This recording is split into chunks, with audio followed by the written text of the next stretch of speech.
crawling all over my feet and the insides of my ankles. And I looked down and I thought, am I hallucinating? What is going on? And I realized the light bulb went on. My nerve endings are coming back to life in my feet after having neuropathy from the AIDS drugs for years. I realized that I could move my toes easier and flex my ankles better, and I had more feeling in my feet.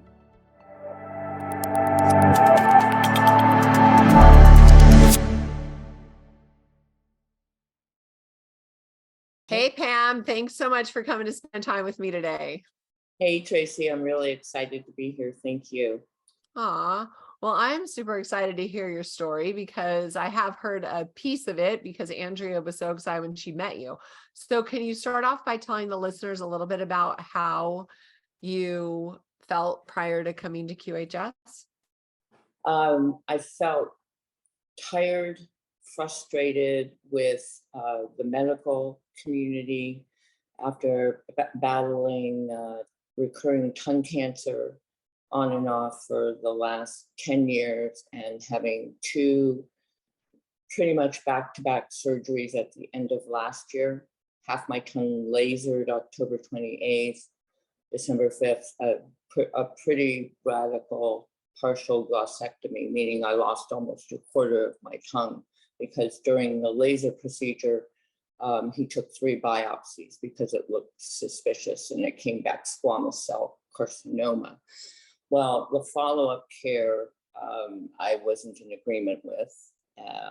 As I mentioned before, I was told I should be putting alternately retin-A cream and eczema cream on my tongue 8 times a day, setting a timer for every 2 hours for 16 waking hours. And it was a quality of life issue. It didn't feel right to me.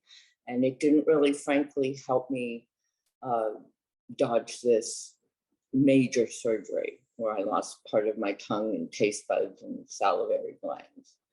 So I wanted to get a second opinion, not in Los Angeles. And so I booked a flight. I'd heard good things about UCSF in San Francisco.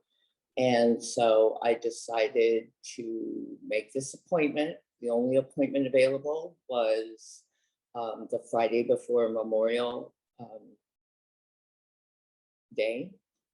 And I couldn't get a straight through flight.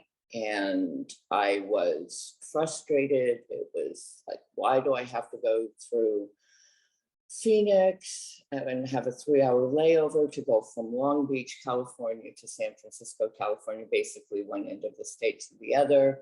And then on the return flight, all that was available was I had to go to Vegas first from San Francisco and sit there for 3.5 hours. Well, as it turned out, I'm sitting in the airport waiting to board, and it was about 20 minutes before they were going to start boarding us.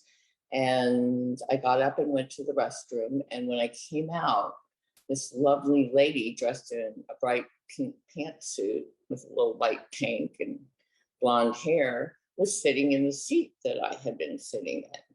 And since I'm a little bit of a germaphobe, I was a germaphobe before COVID, and now I just tell people I'm the female version of Howie Mandel. You know, I chose the seat for a reason, yet it was close to where I was going to board, but it was situated where I could see if people were going to come and be, so that I wasn't going to be surrounded by people. And so there was Andrea. But there was a seat open next to her. So I asked her if she minded if I sat down. I just really wanted to sit. I really was drawn to sit next to her. And she smiled at me, and I looked at her and I said, "You look very, very pretty in that outfit." I said, "I bet that's Chico's you're wearing." She said, "It is." And that's like one of my favorite little shops when I treat myself to something, you know, nice, very comfortable, casual, you know, wear, whether it's for workout or yoga. Plus they have dressy things too, but it was like a really cute outfit. So we started talking. One thing led to another. I believe that she didn't understand something that I said. So I said, well, I sound like Sylvester the cat because I had 2 back-to-back tongue cancer surgeries. And even though I had quite a bit of speech therapy, it seems that I'm just always going to sound like this. And so she said, Pamela, you know what? She said, we have to sit next to each other on the plane. Would you like to sit next to me? I'd like to talk to you about, something that a company that I'm involved with. And by that point, I had shared with her also that I'd been living with an AIDS diagnosis since January of 1992. I actually was infected in 1981, but it took me 11 years to get diagnosed because I was a middle-class, white, heterosexual woman who wasn't an IV drug user and wasn't promiscuous. I asked to be tested. Wow. Because I was going to get pregnant with my husband, who had a son who had AIDS, a young boy who got it from a blood transfusion when he was born 15 weeks prematurely in February of 1982 at Cedars before they were testing the blood. So he told me on our first date about his son, and he said he's HIV positive. And, if that's a problem for you, there's no reason for us to have a second date. This was in August of 1988. I didn't know anything about my situation. And I said, well, I don't know a lot about it, but I do know I can't get it from being around your son or from hugging him. I know that it's transmitted through blood and bodily fluids, so it's not an issue for me. I love kids. I want my own children. So long story short, 2 years later, his son walked me down the aisle to marry his father and became the child of my heart. And it was when we wanted to get pregnant ourselves and give him a brother or sister, that we both decided we were going to be responsible and just get HIV tests because we're taking care of this boy. He didn't know at the time. We thought he was too young to know, and we didn't want to spoil his childhood by putting that burden on him. So he thought all of the pills and things that he took were to help him grow. They were vitamins of one sort or the other. Meanwhile, he's on AZT, and all the toxic medications that were first out there for people with HIV and AIDS. So I'm going to try and be brief about it. But so then it was about a year and 5 months later that I went into my OBGYN and I said, Jerry and I really want to get pregnant.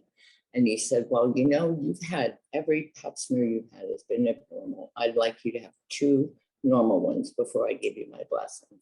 And I said, okay, well, while we're doing that, I'd like an HIV test too. And he freaked out. He said, why would you want an HIV test? I've never given a patient an HIV test. You don't have HIV. Why are you even asking for this? And I said, look, we don't treat Bo like he is we don't glove up and put on masks and treat him, like he's infectious if he falls and skins a knee. We're careful. But, we also give him growth hormone shots, and we just want to make sure that we didn't somehow, through a nick in our skin or whatever, come in contact with his blood. We want to be responsible. That's all. Well, 8 days later, my husband's negative, but not only am I HIV positive, I had full-blown AIDS by that time. It had been ravaging my body since 1981. Wow, and you didn't even know.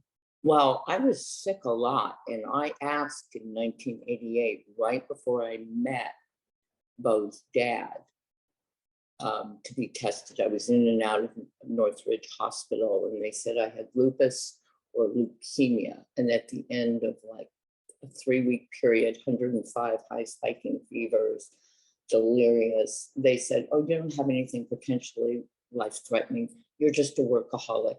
You need to slow down, consult a nutritionist, and, you know, eat better and take better care of yourself. Go live your life. Now, to me, in retrospect, that was divine intervention, because why would this man who's already dealing, we hadn't had our first date yet. We'd met, but we hadn't had our first date yet. Why would he have taken on a new person in his life who had HIV when he already was taking care of a premature little boy? I mean, when he was 6, he was the size of a 3-year-old because he only weighed 1 pound, 10 ounces at birth. Wow. And he had to have a heart valve surgery, and he got a blood transfusion, and that's how he got it at birth. He got infected at birth before the blood was being tested. So for me, my reason for having it all those years and not knowing that I had it, that's a wink from God. I never was able to have my own children after that.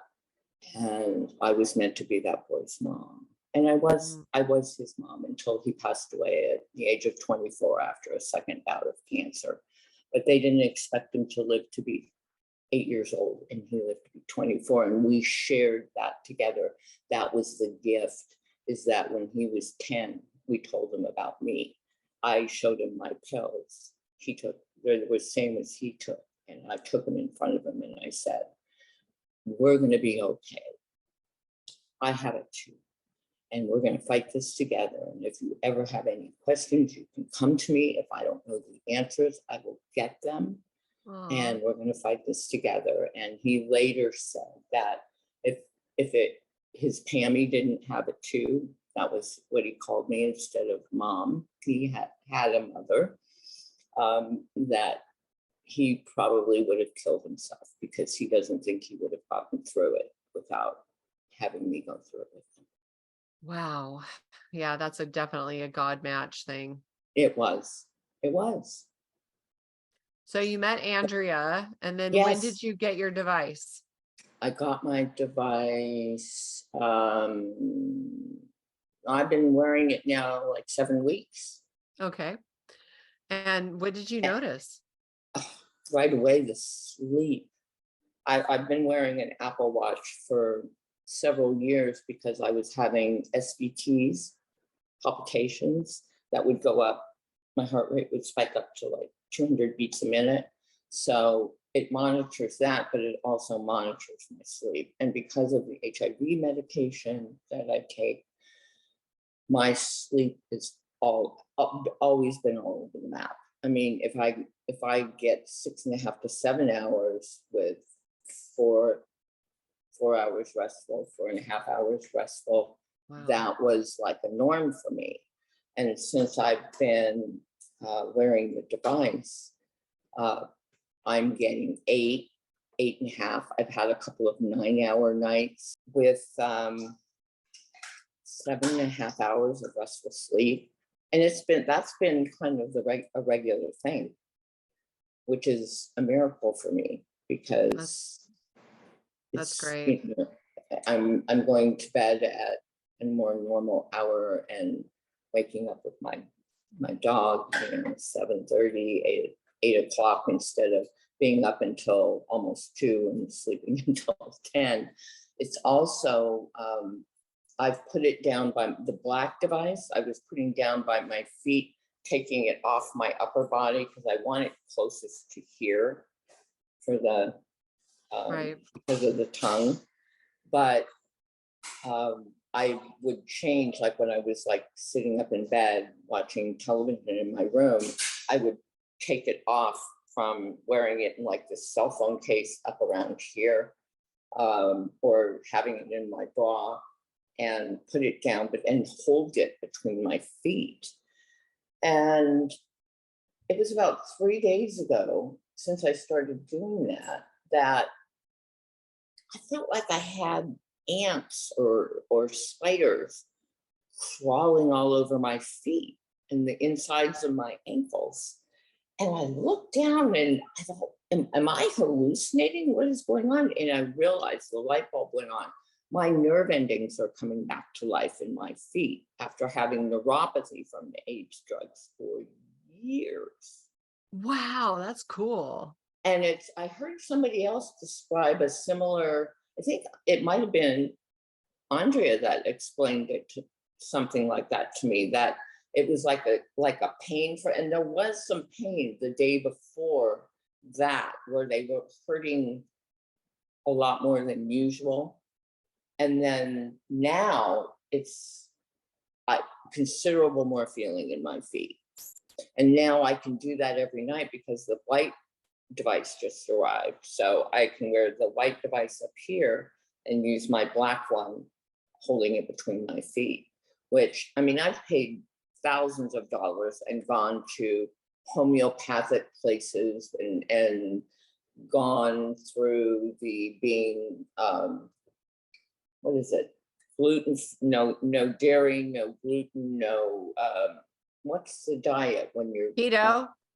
keto? Just totally lost a lot of weight then, which I can't do that now because post-surgery, I'm like 30 pounds down from my normal weight because I couldn't eat solid foods for 2 months after my surgery. I don't want to be that heavy again, but I could put on 10 pounds. But so there, as long as I adhered to it, it seemed to get a little better, but nowhere near what's going on right now.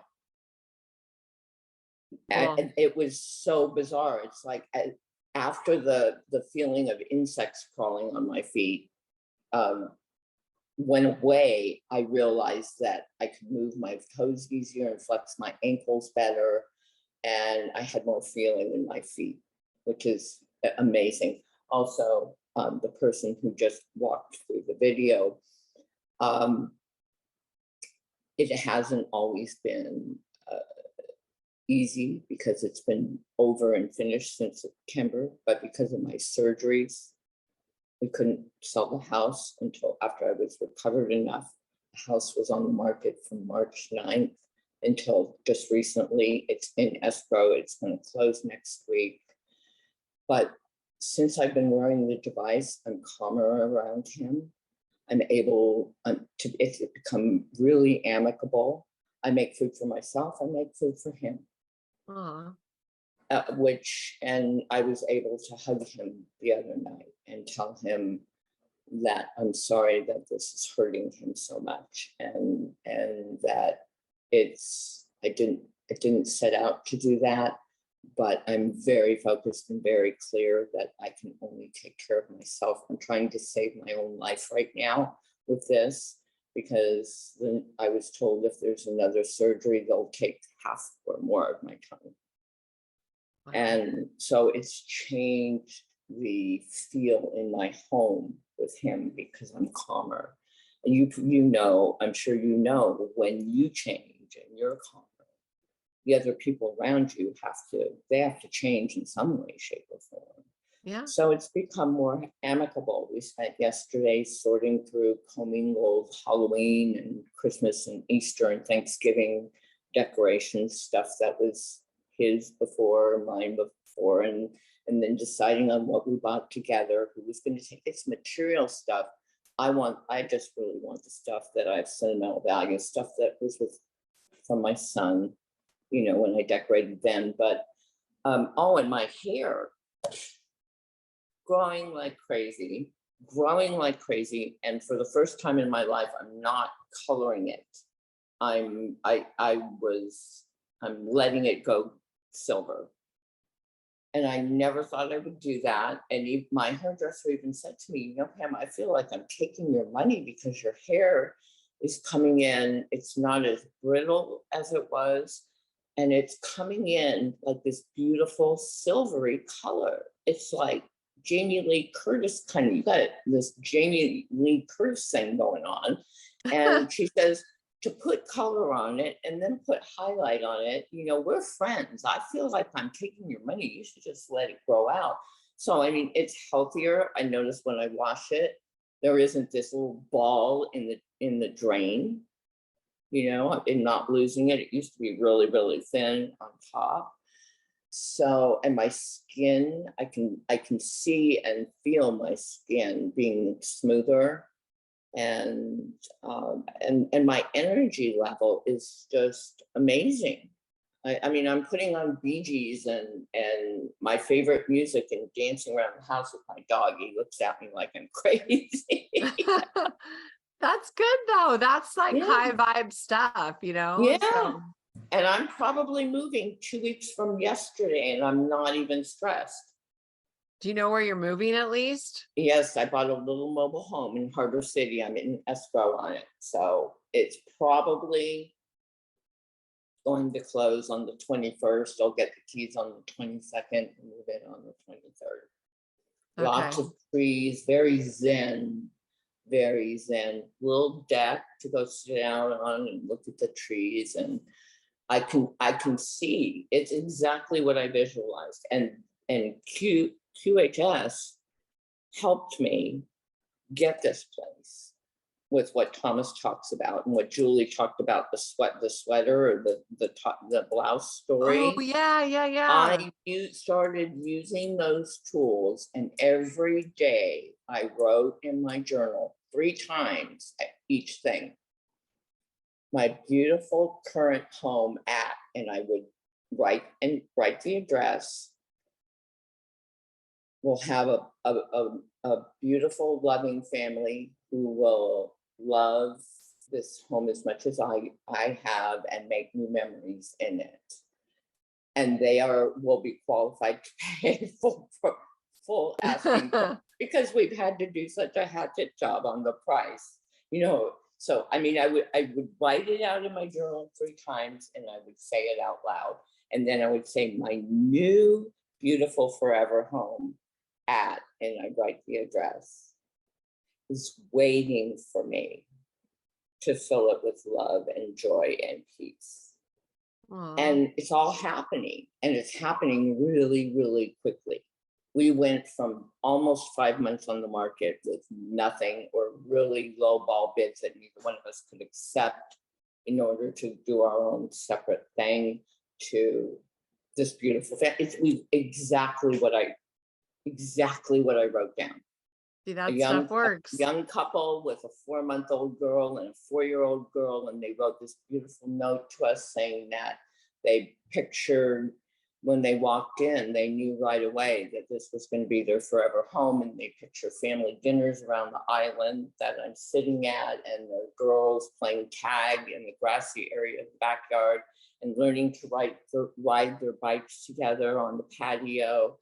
And I got goosebumps. It was so beautiful. And my agent said, I didn't even read that. And I tell other agents not to do that because you're not supposed to be swayed by a personal note. You're supposed to take the best offer. But it's what I wanted. I wanted a family in here for me to make me happy, because we've had grandkids here, and they, and loved it. And I wanted a family to have this home and be happy in this home. And they love it. They obviously love it. So that's so sweet. I love that story. I couldn't have done that before. I honestly believe it's all about wearing the device, and my mindset believes that. I mean, I believe in my heart and in my soul this is helping me. And I believe in my heart and my soul that going through the Q arc is going to change my life in many ways. How is it going to change your life once you have this healthy 30-year-old body? That will come. I'm going to go out and share it with the world. I'm already telling friends and family, and I'm going to bring right now I have 2 people that are ready to sign up for the next, when it opens up again. But I ran a women's aid service organization for 12 years as a board president, and I was the face and voice of it, and I know how to to talk something up. And I mean, and how can you not talk it up when you're so passionate about it? So that I want to do, and I just want to be active again. I want to go out and volunteer again. I was volunteering for 6 months prior to COVID lockdown, I was volunteering at an AIDS clinic locally here by me. And I was the receptionist who greeted the patients and stuff. And which was, I love doing. So I want to go back to doing that. I'm a writer. I haven't written in the 11 years I've been in this relationship. I want to go back to writing, and I want to be more involved with QHC. I want to become a part of admin and help in any way I can and to spread the word. Nice. Well, it's going to spread like wildfire after people see the results of the Q arc, especially. I mean, already just the testimonial videos are incredible. I mean, incredible. And so just you yourself you're going to be a walking billboard, right? Your story is massive. So. Yeah. And I'm not going to let this news from the dental oncologist set me back. I'm still going to believe that this is the answer, not the creams, not the toxic creams. This is the answer. I have done videos of people showing that squamous cell, whatever, different things, even on face, abdomen, different things have gone away.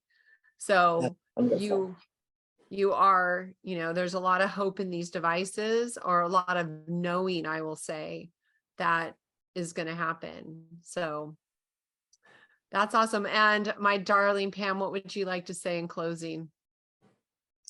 Just that I'm in gratitude every single morning when I wake up since I've become involved. Thomas and Julie almost always make me cry, and hearing everybody else share their stories, I feel closer to God than I ever have. I've always been spiritual. I was raised Catholic, but I found myself like being more of a spiritual person than I was for a very, very long time. I had a little spiritual toolbox, and I journaled and I meditated, and I let that all go for a relationship. But boy, that I blew the dust off of that, and I've been using those tools, and I get so much out of the Zoom calls that on the days when I can't get on because there's something going on with the houses, I feel like, oh my gosh, I miss the Zoom. I can't miss the Zoom because it lifts me up, and whatever is going on that's a little bit crazy around me, that helps me get through it. So I feel like I have this huge, loving family, like-minded family, and we're all excited together. And I can't wait to meet everybody and find out what's beautiful. Next. Have you done any of the key calls, the QI on Tuesdays? No, I don't think so. What is that? Is that the international? So when you go into the new website, scroll all the way to the bottom after you're logged in, and on the footer, it says Key Project. It is fabulous. So good. So that will give you a way to plug in on Tuesdays, but it's beautiful. It's at 1 o'clock. I'm in Northern California, by the way, but it's at 1 o'clock our time. And I've been doing their calls since I basically started at the beginning of April, and unbelievable lessons from Christine and Laura are the primary teachers, but there's a lot of people that are leading that. It's incredible. I think you'll really love it. Tuesdays at 1. Okay, I will check it out. Okay, if you need any help, you can always just message me or email me or something, and I'll point you in the right direction. Thank you so much, Wonder Woman. Thank you. Hey, will you come back and do part 2 post QArc, Pam? Oh, absolutely. Absolutely. Awesome. I will definitely look forward to that. All right, so Tracy. Thank you for sharing your beautiful story, and I wish you a beautiful day. Thank you, and you as well. All right. Thank you for making this QHS project fly. This valorous admin team, thank you. The Key community welcomes you. Thank you for making your home QHS healthy and happy. Thank you for helping us place QH centers all around the world. Together, hand in hand, we make miracles happen. QuantumHealingSystems.org. Thank you.